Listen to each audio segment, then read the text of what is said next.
బులెటిన్లో breaking news చూస్తున్నాం. లగ్గచర్ల ఘటనపై తెలంగాణలో పొలిటికల్ వార్ కొనసాగుతూ ఉంది. లగ్గచర్ల బాధితులకు మద్దతుగా బీఆర్ఎస్ నేతలు ఢిల్లీ ఎన్హెచ్ఆర్సీకి వెళ్లగా బీజేపీ నేతలు ఈ ఘటనలో అరెస్టైన వారితో ములాఖాత్ అయ్యారు. సంగారెడ్డి జిల్లాలోని కంది సెంట్రల్ జైల్లో వారిని కలిశారు.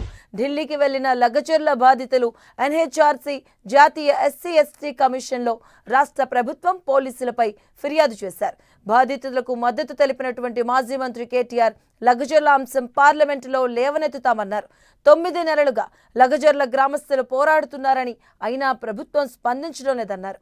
కాంగ్రెస్ వైఫల్యాలను ఎత్తి చూపితే అరెస్టులు చేస్తున్నారంటూ ఆరోపించారు. మణిపూర్ పరిస్థితులపై మాట్లాడే రాహుల్ గాంధీకి లగ్గచర్ల బాధితులకు ఆవేదన కనపడడం లేదా అంటూ ప్రశ్నించారు. అలాగే మరోవైపు లగ్గచర్ల ఘటనలో బాధితుల కుటుంబాలపై ప్రభుత్వం కుట్రపూరితంగా వ్యవహరిస్తుందని ఎంపీ ఈటెల రాజేందర్ అన్నారు.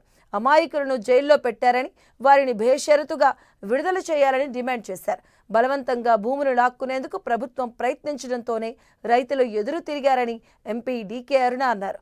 అలా ఎదురు తిరిగిన రైతులపై ప్రభుత్వం కావాలనే కక్ష సాధింపు చర్యలకు దిగుతుందన్నారు. అరెస్టు చేసిన రైతులను వెంటనే విడుదల చేయాలని డిమాండ్ చేశారు.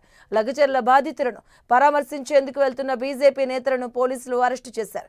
మొయినాబాద్ దగ్గర డీకే అరుణ, ఈటెల రాజేందర్, మహేశ్వర్ రెడ్డిని పోలీసులు అరెస్టు చేశారు. దీంతో పోలీసులు బీజేపీ నేతల మధ్య వాగ్వాదం చోటు చేసుకుంది.